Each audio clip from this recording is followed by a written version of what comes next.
कृषी विभाग अध्यक्ष महोदय, कृषी विभाग मागणी D3 बाब क्रमांक 42 पान क्रमांक 29। अध्यक्ष महोदय, लातूरचा जो व्हिडिओ तुम्ही बघितला, आम्ही बघितला, अख्ख्या महाराष्ट्रातले बघितला, अनेक लोकांनी मदत सुद्धा केली। बीजेपीचे काही पदाधिकारी तिथं गेले, शिंदे साहेबांच्या पक्षातले गेले, काही आमचे गेले, सगळ्यांनी मदत केली। एका शेतकऱ्याचा प्रश्न सुटला अध्यक्ष महोदय, पण का मराठी मीडियाली बिचारा त्या शेतकऱ्याचा मुद्दा अध्यक्ष महोदय त्या ठिकाणी मांडला, म्हणून कर्जमाफ त्या एका शेतकऱ्याचं झालं अध्यक्ष महोदय। मी मीडियाला विनंती करतो, करोडो शेतकरी आज या महाराष्ट्रातले जे अडचणीत आहेत ना, सगळ्या करोडो शेतकऱ्याची बातमी माहिती लावा, म्हणजे प्रत्येक व्यक्ती तिथं जाईल। सरकार नाही गेलं तरी कोणी ना कोणीतरी तिथे जाईल आणि बिचारा त्या शेतकऱ्याचा अध्यक्ष महोदय प्रश्न सुटेल। पण हे होणार आहे का? नाही होऊ शकत अध्यक्ष महोदय। हा प्रश्न जर सोडवायचा असेल, या प्रत्येक शेतकऱ्याचा प्रश्न सोडवायचा असेल, तो निर्णय सरकारलाच घ्यावा लागेल अध्यक्ष महोदय। आणि आम्ही म्हणत नाही की आम्ही अशीच मागणी करतोय की कर्जमाफी करा, असं सांगण्यात आलं होतं इलेक्शनच्या आधी। अनेक मोठ्या नेत्यांनी सांगितलं होतं की आम्ही शेतकऱ्याची कर्जमाफी करणार, म्हणजे करणार, कोरा कोरा कोरा।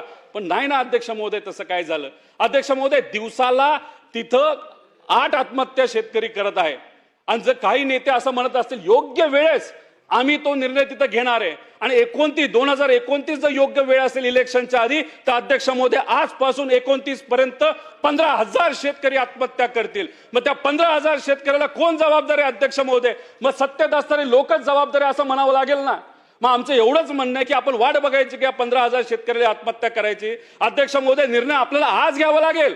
शेतकरी तिथं वाट बघत आहे अध्यक्ष महोदय। 25,000 कोटी रुपये आपल्याला लागणार आहेत। दुसऱ्या बाजूला आपण शक्ती मार्गासाठी 85,000 कोटी रुपये देणार आहे अध्यक्ष महोदय। आजचा शेतकरी हा मृत्यूच्या दरवाजात गेलेला आहे। मी तिन्ही मोठ्या नेत्यांना विनंती करतो की आज आपण निर्णय घेतला तर अनेक शेतकऱ्यांचे जीव वाचणार आहे, अनेक शेतकऱ्यांना मदत होणार आहे। अहो, रोड वगैरे नंतर बांधू, रोड आपल्या 3 वर्षांनी बांधता येईल, पण एखाद्या शेतकऱ्याने जर आत्महत्या केली, निर्णय घेतला नाही तर वेगळं काही झालं, तर त्याला कोण अध्यक्ष महोदय जबाबदार असणार आहे?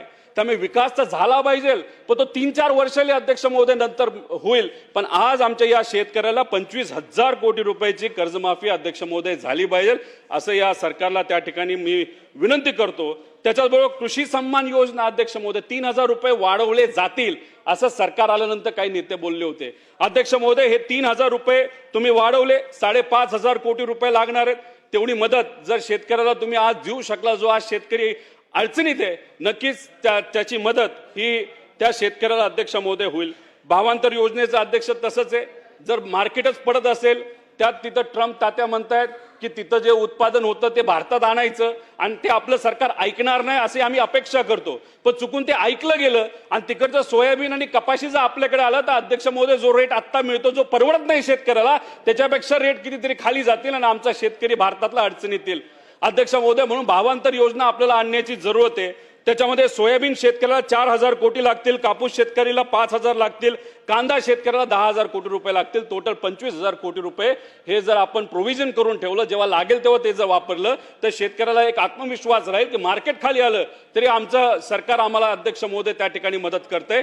म्हणून हे 25,000 कोटीचं प्रोव्हिजन या बजेटमध्ये या सरकारच्या माध्यमातून अध्यक्ष महोदय त्या ठिकाणी व्हावं।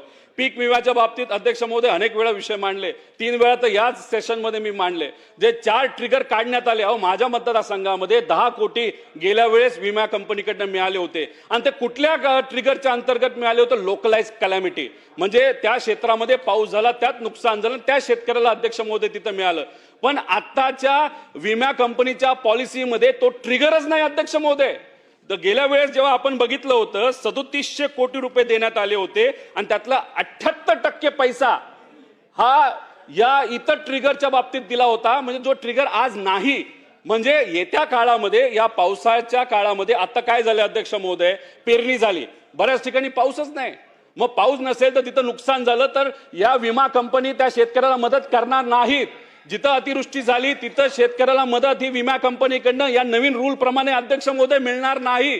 तर मग सरकारने त्या विमा कंपनीला टेबलवर आणा, चर्चा करा, आणि जे 4 ट्रिगर वगळण्यात आलेले आहेत त्या कंपनीकडनं अध्यक्ष महोदय ते परत एकदा आणा। पण कदाचित काही लोकांचा असा अभ्यास आहे की आपल्या राज्याचे 2,000 कोटी वाचतील आणि केंद्र सरकारचे 3,000 कोटी वाचतील। 5,000 कोटी वाचवण्यासाठी या शेतकऱ्यांचं जर नुकसान आपण करणार असो, तर अध्यक्ष महोदय हे योग्य ठरणार नाही। त्यामुळे त्या बाबतीत लक्ष द्या। त्याच्याबरोबर अध्यक्ष महोदय GST भरपाईच्या बाबतीत अनेक जे सत्तेत पक्ष त्यांच्या जाहीरनाम्यामध्ये असं बोललं होतं की जीएसटीच्या मार्फत जो काय पैसा शेतकऱ्याकडनं घेतला जातो 50% आम्ही सरकार म्हणून त्या ठिकाणी माफ करू. अध्यक्ष महोदय 14,000 कोटी रुपये हे जीएसटीच्या माध्यमातून या शेतकऱ्याच्या खिशातून पैसे सरकार घेत असतं. आता तो पैसा हे फक्त राज्य सरकारचं बोलतोय 14,000 कोटी रुपये जर या सरकारकडे येत असते आणि तुम्ही शब्द दिला होता 50% आम्ही माफ करू नाही तर परतावा शेतकऱ्याकडे देऊ, मग तुम्हाला 7,500 कोटी पर्यंत ही किंमत ही आमच्या शेतकऱ्याला अध्यक्ष महोदय त्या ठिकाणी द्यावी लागेल. अध्यक्ष महोदय फक्त आमचं एवढंच म्हणणं आहे की हे जे धोरण केले जातात ते एसी मध्ये केले जातात, ते राबवावे तर लागतील. इलेक्शनच्या काळामध्ये आम्ही बोललो होतो, सत्तेत आल्यानंतर आम्हाला ते द्यावं लागलं असतं.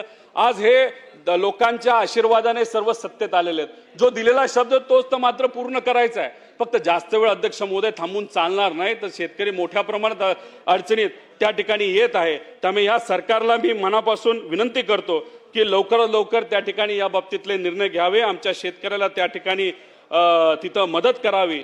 त्याच्याच बरोबर मी एवढंच इथं सांगतो, टीव्ही समोर आम्ही बोलतोय, अधिवेशनामध्ये अध्यक्ष महोदय आम्ही बोलतोय, पण आम्ही फक्त बोलतोच आहे. शेतकरी मात्र पावसात जाऊन तिथं आंदोलन करतोय, तिथं कुठेतरी विहिरीत उड्या मारतोय, रस्ते तिथं अडवतोय, शेतकरी रस्त्यावर उतरलाय. पण आमच्याकडं त्या ठिकाणी अध्यक्ष महोदय फक्त काय मिळतात ते शब्द मिळतात. आम्ही फक्त टीव्हीवर आणि अधिवेशनामध्ये मांडतोय. अध्यक्ष हे चालणार नाही. नाहीतर टीव्हीवर बातमी आली तर आम्ही खुश झालो, विषय संपला. विरोधकांना सुद्धा एकत्रित येण्याची अध्यक्ष महोदय जरूरत आहे. सरकारला सुद्धा विनंती करतोय, मायबाप जनता तुमच्याकडे बघत आहे, तुमच्याकडे पूर्णपणे अधिकार आहेत. तर ते जे 85,000 कोटी रुपये त्या शक्ती मार्गाला देण्यापेक्षा या शेतकऱ्याला आज तुम्ही मदत केली, त्या शेतकऱ्याचा जीव वाचेल आणि अनेक शेतकऱ्यांना अध्यक्ष महोदय त्या ठिकाणी मदत होणार आहे. त्यामुळे मी या सरकारला पुनश्च एकदा या विनंती करतो की आपण आमच्या मागण्यांकडे लक्ष द्यावं आणि हे ज्या मागण्या आहेत त्या सर्व मागण्या सर्वसामान्य लोकांच्या आहेत आणि तुम्ही याच्याकडे लक्ष द्याल असा विश्वास या ठिकाणी व्यक्त करतो. आणि आज तुम्ही बोलण्याची संधी दिली त्यासाठी मी मनापासून आपले आभार आहेत. पण मी फक्त एकच विरोधी पक्षाला सुद्धा विनंती करतो की आज आपण सर्वजण मांडतच आहोत, कृषी हा विषय अतिशय महत्वाचा आहे, पण उद्यापासून कुठं ना कुठंतरी आपल्याला या शेतकऱ्याचा आवाज ताकदवान करण्याची जरूरत आहे आणि नक्कीच बाहेर आणि आत तो आवाज आपण सर्वजण ताकदवान करू. एवढंच या ठिकाणी सांगतो, आपले आभार व्यक्त करतो आणि शेतकऱ्याचा आवाज हा बुलंद झाला पाहिजे असा विश्वास या ठिकाणी व्यक्त करतो आणि थांबतो. जय हिंद, जय महाराष्ट्र, जय किसान.